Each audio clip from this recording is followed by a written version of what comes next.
Hello जी, नमस्कार।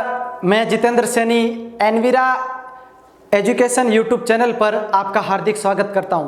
प्यारे साथियों, हमने अपने प्रीवियस पार्ट के अंदर जेनेटिक स्टार्ट की थी और पहले वीडियो के अंदर हमने आनुवांशिकी के बारे में जो बेसिक डिटेल्स है, यानी कि आनुवांशिकी की परिभाषा क्या होती है, उसके अंदर कुछ शब्द थे जैसे आनुवांशिकता या वंशागति किसे कहते हैं, विभिन्नताएं क्या होती हैं, आनुवांशिक लक्षण क्या होते हैं, आनुवांशिक यानी कि जेनेटिक्स का जनक कौन है, मेंडल के किन पादपों का चयन किया गया था, मेंडल ने क्यों उस पादप को चयन किया और सफलता के क्या क्या कारण रहे, इनके बारे में हमने पूर्णतः विस्तृत विवरण हमने पढ़ लिया था।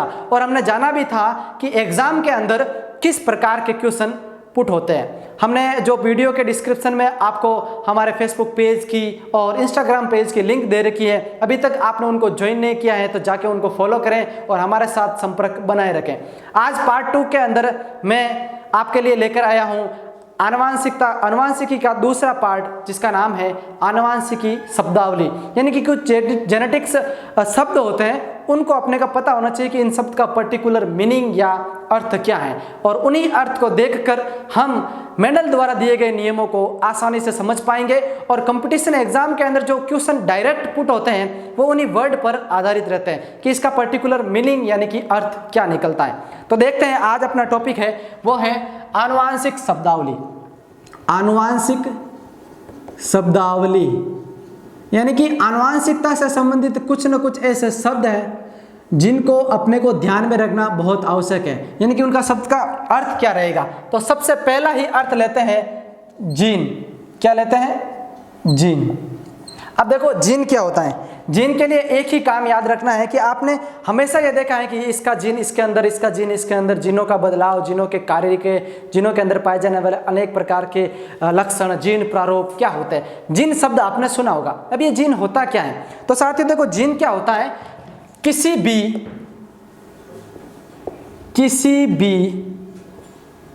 एक प्रकार के लक्षण को नियंत्रित करने वाले, किसी भी एक प्रकार के लक्षण को नियंत्रित करने वाले क्या कहलाते हैं? जीन कहलाते हैं। अब देखो, किसी भी एक प्रकार के लक्षण को नियंत्रित करने वाले जीन कहलाते हैं। तो उसे क्या कहेंगे? तो जो किसी भी एक प्रकार के लक्षण को नियंत्रित करते हैं उसे मेंडल ने कहा था कारक। क्या कहा था साथियों? मेंडल ने उसे क्या कहा था? कारक कहा था। मेंडल ने कहा था कि किसी भी एक प्रकार के जो लक्षण निर्धारित करते हैं उसे क्या कहते हैं? कारक। लेकिन एक वैज्ञानिक आया जिसका नाम है जॉनसन। क्या नाम है? जॉनसन। जॉनसन ने इसे जीन कहा था। तो हम कह सकते हैं कि जीन शब्द किसने दिया था? जॉनसन ने दिया था। यानी कि वे कारक यानी कि मेंडल ने जिसको कारक कहा था, तो वे कारक जो किसी एक लक्षण को नियंत्रित करते हैं उसे हम जीन कहते हैं, क्योंकि जॉनसन ने इसे, वर्तमान आनुवांशिकी में इसको जीन पढ़ा जाता है। तो अपने 3 क्वेश्चन पुट हो गए यहाँ से। क्या? पहले तो जीन क्या है? किसी भी एक प्रकार के लक्षण को नियंत्रित करने वाले को जीन कहते हैं। मेंडल ने लक्षण नियंत्रित करने वाले को क्या कहा था? कारक कहा था। इंग्लिश में इसे क्या जाता है? फैक्टर। ये क्वेश्चन पुट हो चुका है कि फैक्टर्स क्या है, कारक क्या है। तो मेंडल ने इसे लक्षण निर्धारित करने वालों को फैक्टर कहा या कारक। लेकिन जॉनसन ने इन्हीं कारक को जीन नाम दिया और वर्तमान आनुवांशिकी में, वर्तमान विज्ञान में इन्हें जीन के नाम से जाना जाता है। तो अपना तीसरा क्वेश्चन ये भी हो गया कि जीन शब्द किसने दिया था? जॉनसन ने दिया था। तो पहली शब्दावली का पहला वर्ड अपना कंप्लीट हो चुका है। हम अब बात करेंगे अपना आनुवांशिक शब्दावली का दूसरा शब्द। दूसरा शब्द क्या है? देखो, दूसरा शब्द है अपना युग्म विकल्पी। युग्म विकल्पी। साथियों, ये वर्ड बहुत इंपॉर्टेंट है, अपने को इनको समझ में आना चाहिए क्योंकि इनके ऊपर डायरेक्ट क्वेश्चन आता है। युग्म विकल्पी क्या है, इसके बारे में बताइए। तो देखो, हमने अभी बात कर ली किसी भी एक प्रकार के लक्षण को नियंत्रित करने वाले कारक को जीन कहते हैं। तो अब हम क्या बात करेंगे? किसी भी एक प्रकार के लक्षण को नियंत्रित करने वाले जीनों के अलग अलग प्रकार के लक्षणों को, अलग अलग प्रकार के जीनों को क्या करेंगे? युग्म विकल्पी कहेंगे। तो इसकी परिभाषा क्या रहेगी? किसी भी एक प्रकार के लक्षणों को या किसी भी एक प्रकार के एक प्रकार के जीनों जिसके विपर्यासी यानी कि अलग अलग प्रकार के विपर्यासी लक्षणों को युग्म विकल्पी कहा जाता है। विपर्यासी लक्षणों को युग्म विकल्पी कहा जाता है। यानी कि हमने बात क्या कर ली है, सबसे पहले जीन के बारे में बात कर ली कि जीन क्या होता है। अब बात करेंगे किसी भी एक प्रकार के जीनों का ऐसा समूह जिसके अंदर विपर्यासी यानी कि अलग अलग प्रकार के लक्षण हो, उसे हम युग्म विकल्पी कहेंगे। युग्म विकल्पी कैसे, किसी भी प्रकार के मान लो कि हम ऊंचाई को लेकर बात करते हैं, किसी की उदाहरण के तौर पर बात करते हैं ऊंचाई, तो किसी की ऊंचाई में बात कर लेंगे तो कुछ पौधे कैसे होते हैं, लंबे होते हैं, और कुछ पौधे कैसे होते हैं, बौने होते हैं। तो ये ऊंचाई में क्या होता है, अलग अलग लक्षण हो गए, बौना और लंबा, तो ये क्या कहलाता है, युग्म विकल्पी हो गया। अब अपना तीसरा शब्द देते हैं, वो है समयुग्मजी। क्या है, समयुग्मजी। समयुग्मजी क्या होता है साथियों, समयुग्मजी किसे कहेंगे, जब किसी भी एक ही प्रकार के जो जीन होते हैं उसके जो युग्म विकल्पी होते हैं वो समान प्रकार के होना चाहिए। परिभाषा क्या रहेगी, किसी एक ही प्रकार के लक्षण को निर्धारित करने वाले, किसी एक ही प्रकार के लक्षण को, किसी भी एक ही प्रकार के लक्षणों को निर्धारित करने वाले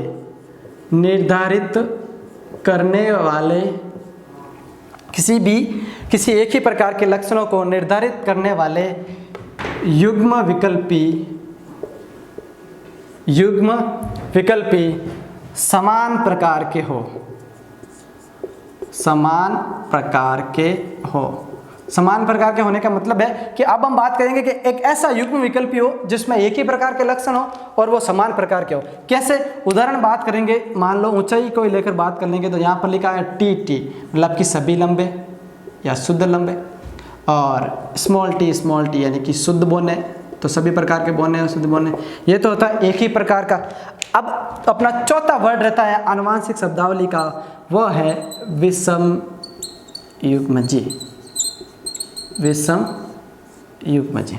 अब विषम युग्मजी क्या रहेगा, सम युग्मजी का उल्टा रहेगा। कैसा, कि किसी एक ही प्रकार के लक्षणों को किसी एक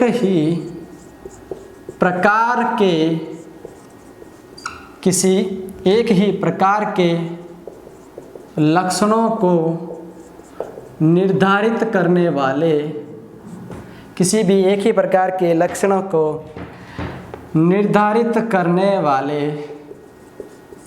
युग्म विकल्पी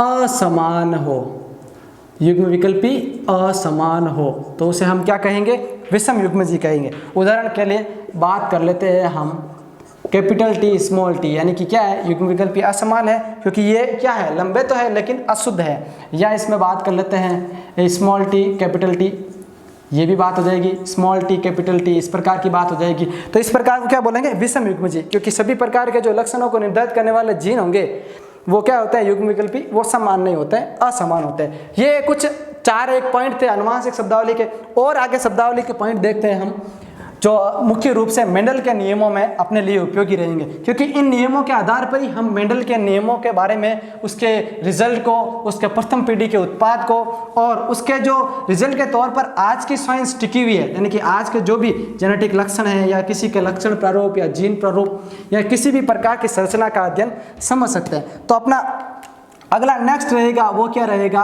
F1PD।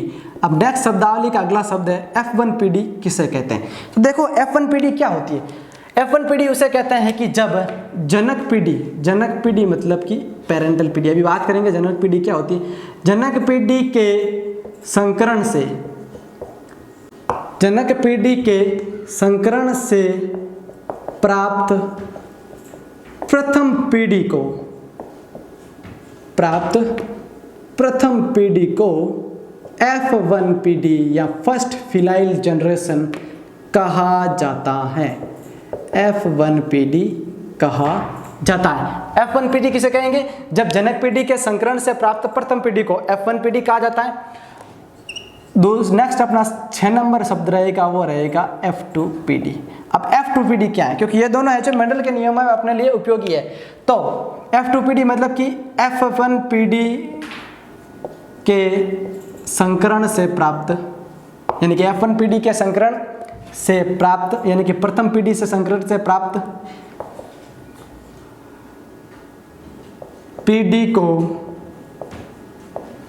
F2PD कहा जाता है।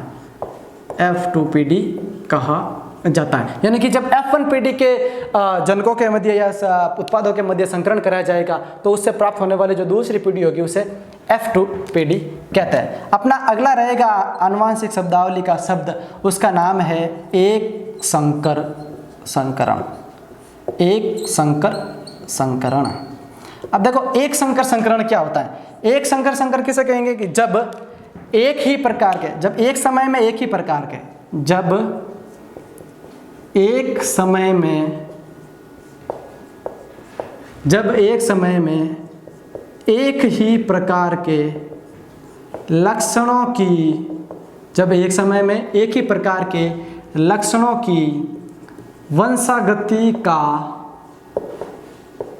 जब एक समय में एक ही प्रकार के लक्षणों की वंशागति का अध्ययन किया जाता है, लक्षणों की वंशागति का अध्ययन किया जाता है, उसे क्या बोलेंगे, एक संकर संकरण। इसी के आधार पर 3-4 वर्ड और है। कैसे? एक तो है द्विसंकर संकरण। द्विसंकर संकरण नाम से ही पता चल रहा है कि जब एक समय में क्या होगा, एक समय में दो लक्षणों को, एक समय में या एक संकरण में दो प्रकार के लक्षणों की वंशागति का अध्ययन किया जाता है। दो प्रकार के लक्षणों की वंशागति का अध्ययन किया जाता है, वंशागति का अध्ययन किया जाता है, उसे कहते हैं द्विसंकर संकरण। लेकिन इसके साथ एक वर्ड और होता है जिसे कहते हैं बहुसंकर संकरण। बहुसंकर संकरण। बहुसंकर संकरण किसे कहेंगे, यानी कि जब एक समय में एक से या दो से अधिक पदार्थ के, एक समय में दो से अधिक प्रकार के, दो से अधिक प्रकार के लक्षणों की वंशागति का, दो से अधिक प्रकार के लक्षणों की वंशागति का अध्ययन किया जाता है, तो उसे हम क्या कहते हैं, बहुसंकरण संकरण। तो इसी के साथ एक और वर्ड था जो अभी पीछे रह गया था, उसका नाम था PPD या जनक पीढ़ी जिसे बोलते हैं, पेरेंटल पीढ़ी या जनक पीढ़ी कहते हैं। इसके परिभाषा क्या रहेगी, पेरेंटल पीढ़ी मतलब कि संतति के जनकों का, संतति के जनक की पीढ़ी, यानी कि जिसके संकरण से एक नई पीढ़ी का निर्माण हो रहा है। तो इसी प्रकार ये मुख्य मुख्य आनुवांशिक शब्दावली है। इसके बाद हम और देखते हैं कुछ आनुवांशिक शब्दावली के बारे में। अपना जो अगला शब्द रहेगा आनुवांशिक शब्दावली में 11 नंबर, वो है अपना लक्षण प्रारूप। लक्षण प्रारूप। लक्षण प्रारूप यानी कि फिनोटाइप, यानी कि किसी भी पौधे का लक्षण प्रारूप क्या हो सकता है। तो साथियों लक्षण प्रारूप किसे कहेंगे, किसी भी पौधे की, किसी भी पौधे की बाह्य प्रतीति की को लक्षण प्रारूप कहते हैं। किसी भी पौधे की बाह्य प्रतीति को लक्षण प्रारूप कहते हैं, यानी कि किसी भी पौधे की बाह्य प्रतीति को हम लक्षण प्रारूप कह सकेंगे। उदाहरण के तौर पर देखें, समयुग्मजी लंबे, यानी कि TT, समयुग्मजी लंबे प्रकार के, विषमयुग्मजी लंबे, TT, इस प्रकार के। अब बात करेंगे हम अपना दूसरा अगला शब्द है, वो है जीन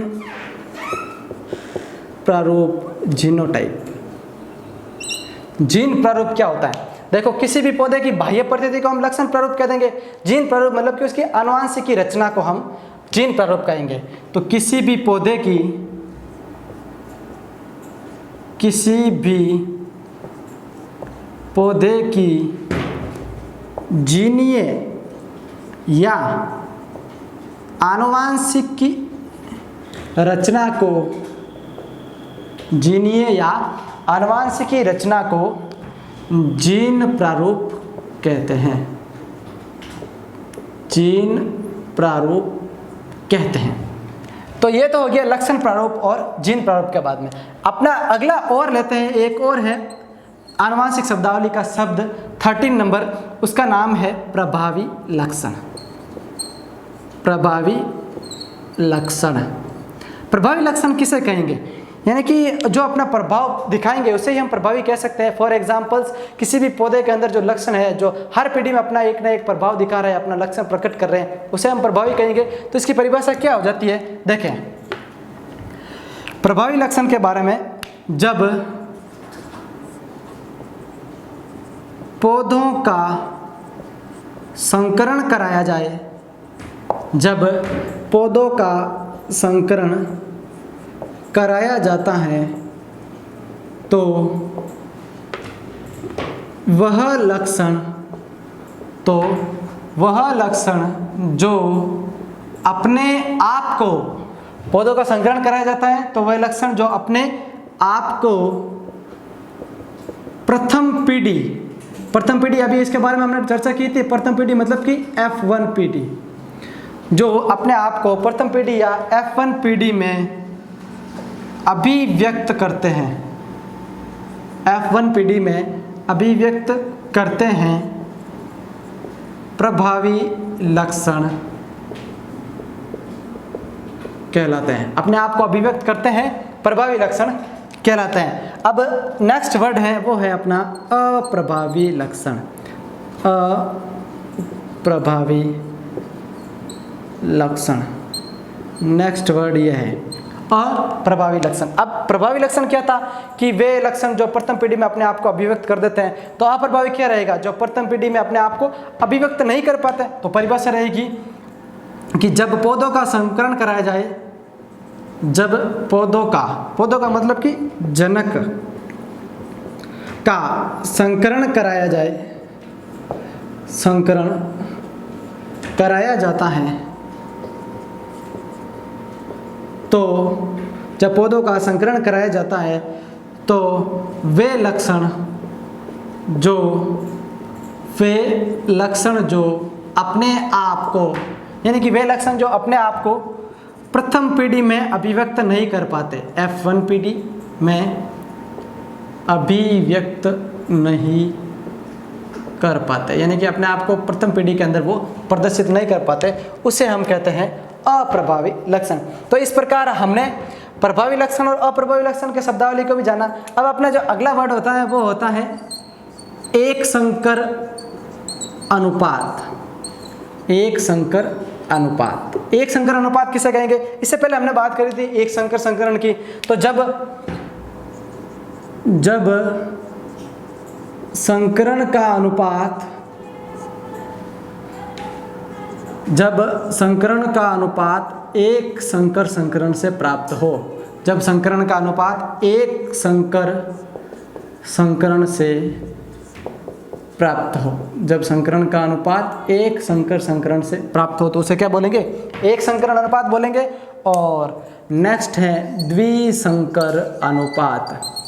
द्विसंकर अनुपात, अब द्विसंकर अनुपात किसे कहेंगे?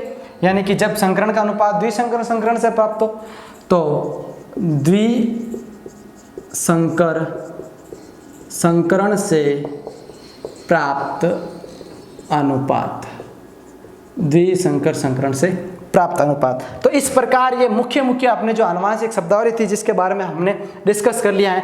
अब इन आनुवांशिक शब्दावली से रिलेटेड मेंडल के नियम क्या क्या हैं उसके बारे में जानते हैं कि मेंडल ने आनुवांशिकता से संबंधित अपने को क्या क्या नियम दिए। तो अपना जो अगला टॉपिक रहेगा वो रहेगा मेंडल के आनुवांशिकता के नियम, यानी कि लॉ ऑफ मेंडलिज्म, यानी कि मेंडल के द्वारा दिए गए नियम जिसको हम वर्तमान आनुवांशिकी के अंदर आधार मानते हैं और इसके ऊपर डायरेक्ट क्वेश्चन आते हैं। यानी कि किसी भी प्रकार का अगर जेनेटिक्स का क्वेश्चन आएगा तो मेंडल का नियम का क्वेश्चन आना फिक्स है। तो अपनी अगली हेडिंग रहेगी मेंडल के आनुवांशिकता के नियम।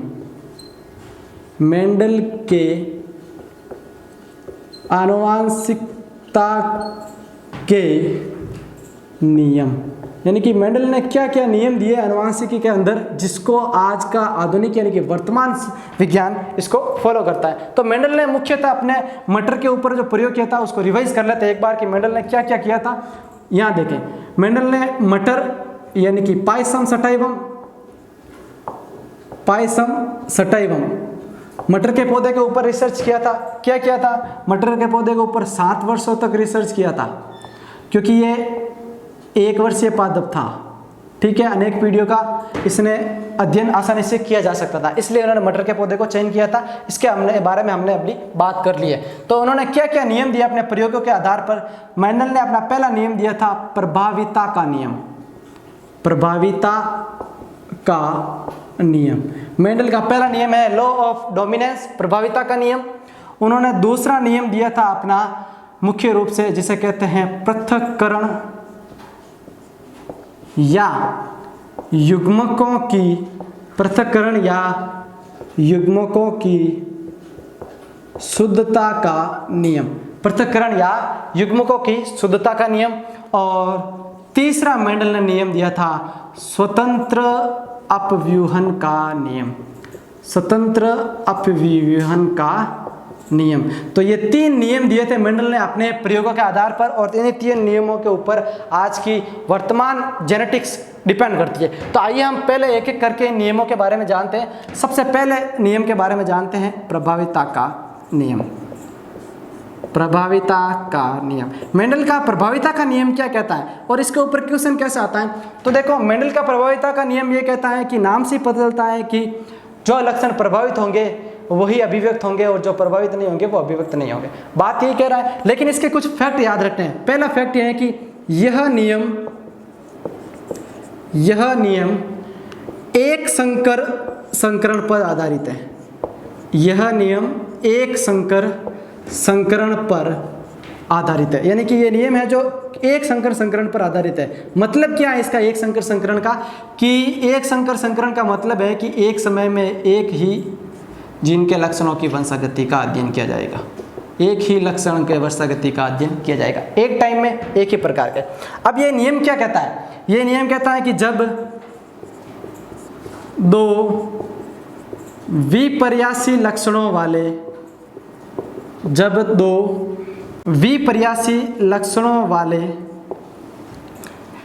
युग्म विकल्पियों का जब 2 विपर्यासी लक्षणों वाले युग्म विकल्पियों का संकरण कराया जाता है तो प्रथम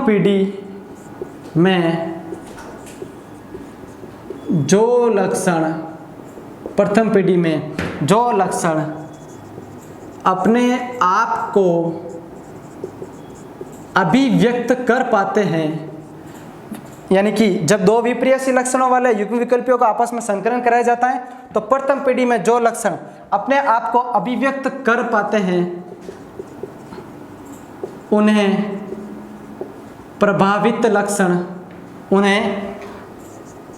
प्रभावित लक्षण कहते हैं, तथा जो अभिव्यक्त नहीं हो